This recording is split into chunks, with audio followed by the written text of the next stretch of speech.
kayo mga kasangkot.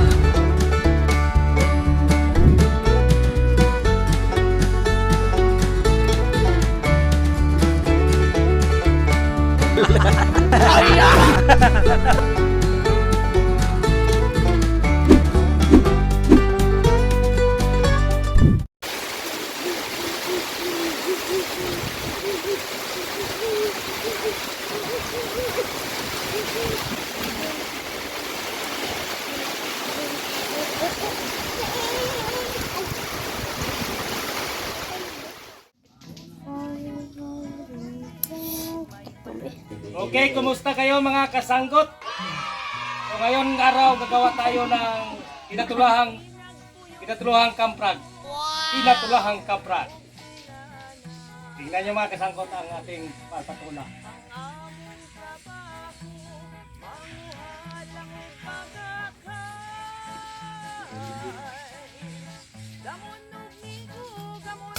Okay.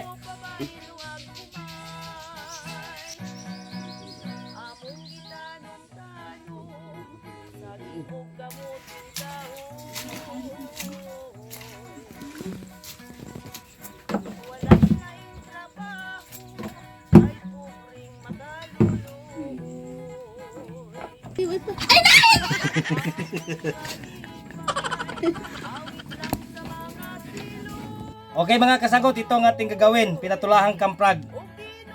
So 5 kamprag, 3 patula.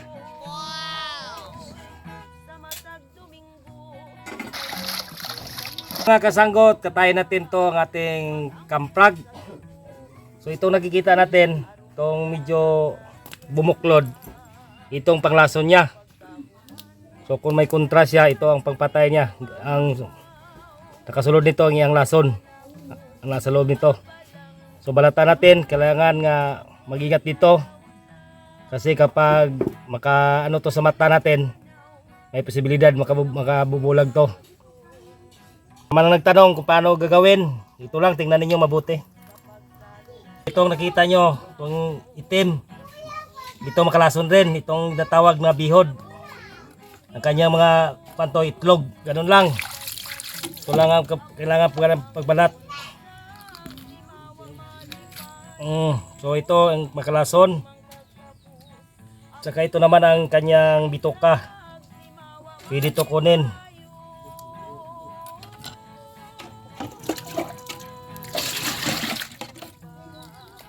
Okay.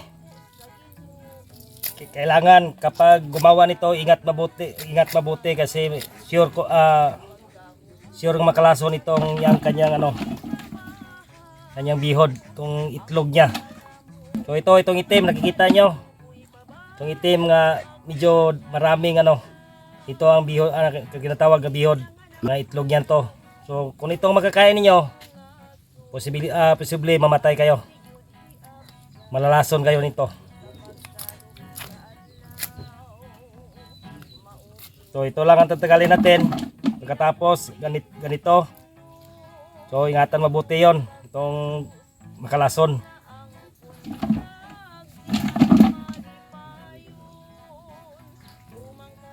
So ito lang. So ito na yung makalason niya. Ito.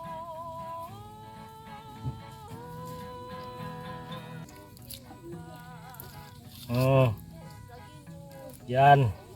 So yon ang makalason.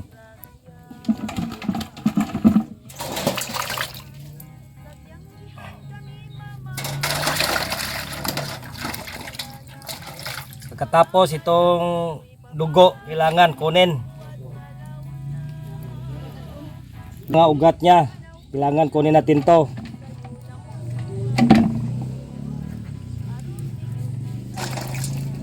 So ito. Yan. Itong mga kuha natin. Yon, kailangan kunin natin to, ng mga buti, itong mga ugat niya. Pero ang ugat mga kasanggot, wala siyang dili sa delikado, kundi ito lang nakikita nyo. Ito lang ang may hindi talagang makahilo to, makalason to.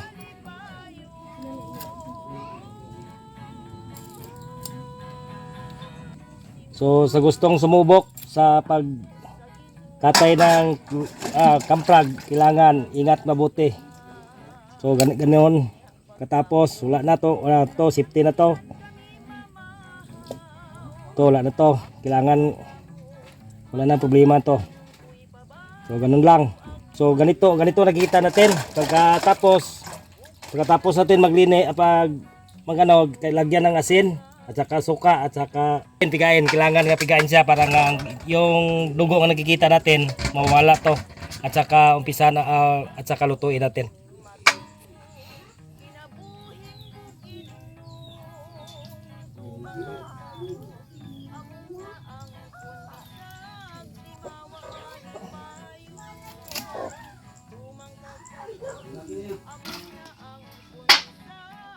So ito na mga kasanggot, atin ang na balatan lahat. So ito ang ating karne sa ating kamprag. Kailangan linisin pa natin mabuti. Ito mga dugo-dugo niya, kailangan kunin natin. So ito na mga kasanggot, kailangan nga pigain natin. Pagkatapos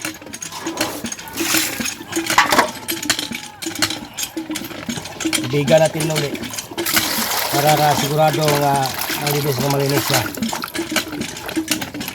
At saka hatiin.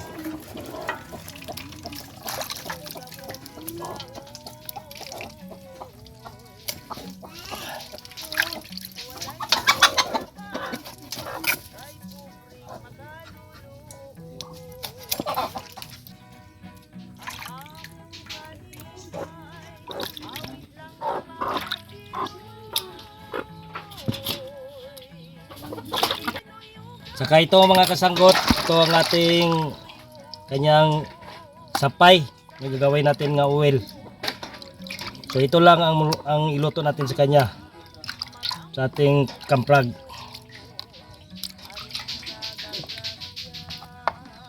So ito mga kasanggot, ito ang tinatawag na bituka. So ilagay pa rin natin na makain to. So ito ang kanyang atay. So ilagay natin yan. So tapos na mga kasanggot, lagyan natin ng asin at saka suka para nga makuha natin ang kanyang itong dugo nga mga kunting-kunting dugo, makuha pa rin natin. So tara na.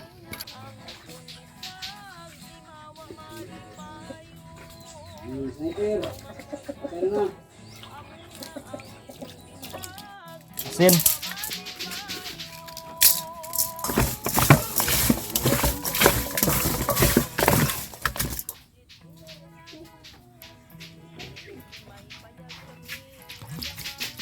So itong ating suka mga kasanggot.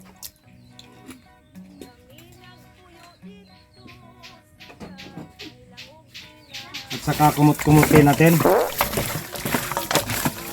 Parang itong kanyang dugo makakuha natin. So pagkatapos nito banlawan natin, wala na safety na ito mga kasanggot.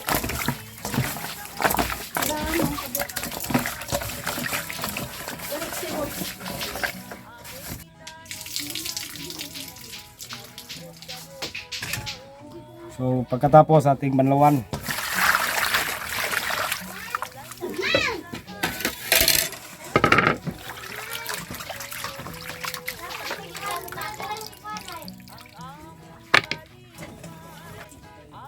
okay.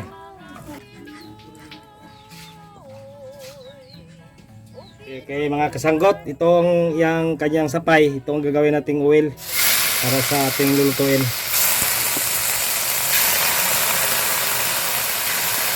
So itong kamprag mga kasanggot, makatipid na ito sa oil kasi ang kanya lang oil ang ginagamit natin.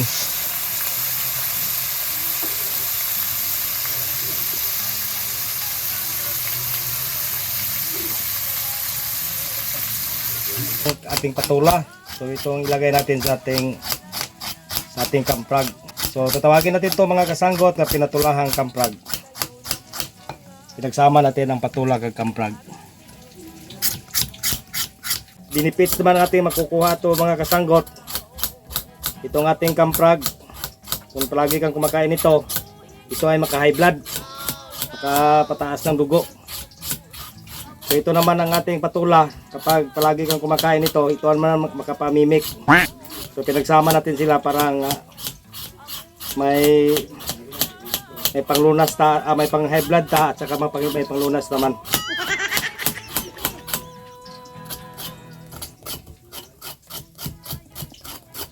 Para mga kasanggot, so marami ng oil.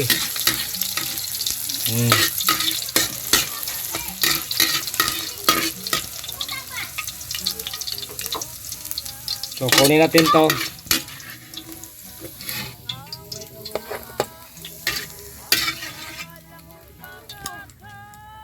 Saka lagyan natin ng pasahog natin mga kasanggot. Okay.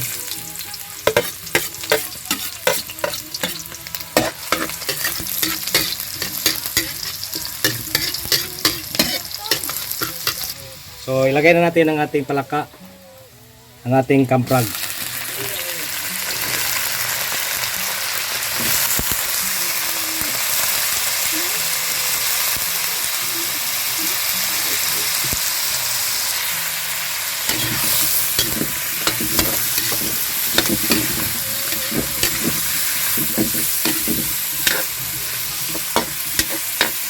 At pagkatapos mga kasanggot, takpan natin.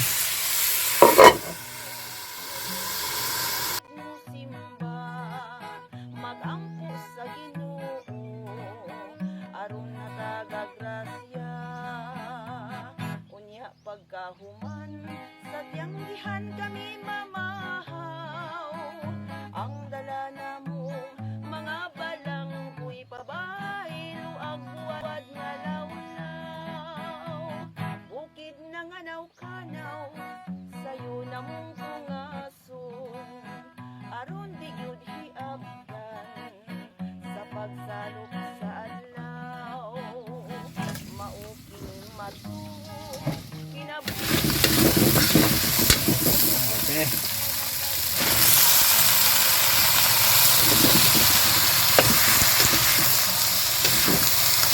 So, itong patula ang magbigay sabaw sa ating ginawa-gawa ng mga kasanggot.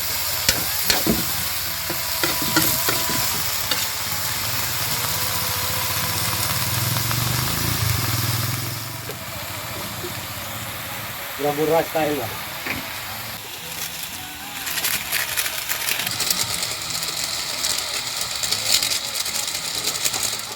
So mga kasangkot, itong inuto natin nga labuyo. So mukhang masarap ito ilagay natin sa ating pinatulahang kamprag.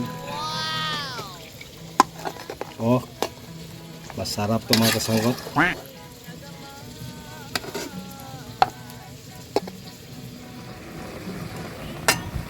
Okay mga kasangkot, so ito na ang ating pinatulahang kamprag.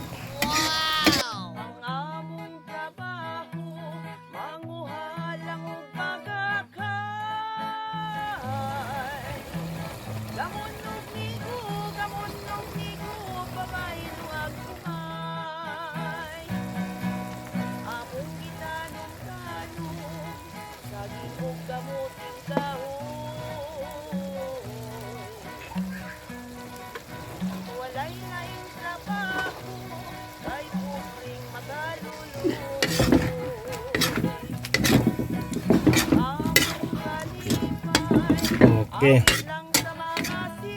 Masarap na to mga kasanggot. Maanghang na to.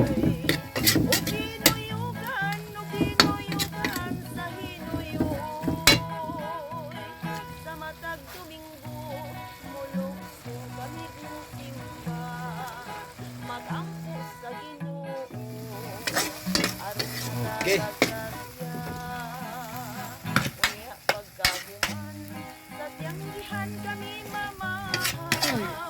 Yon mga kasanggot. Mga balang kuy pabaylo ang buwad nga lawlaw, bukid na nga naw-kanaw sayo na mong kungaso. Sa anak si Espiritu Santo, amen. Lagon kumada salamat ning konton kanay pagkuban kana mo Ginoo. Pananginig ni grasya kana sa mutubangan, katay kini ko sa kubas kong panglawas. Uy, Ginoo, balik kami kanunay. Hindi kayo kami sa mga grasya kung kami mahimo kung na ikaw. Sa gampo kami pasalamat, pinagi ni Kristo ang Ginoo. Amen. Sa ngalan sa Man, sa Anak, sa Espiritu Santo. Amen. Okay mga kasangkot, kainan na naman to sa ating ginagawa ngayon, itong pinatulahang kamprag.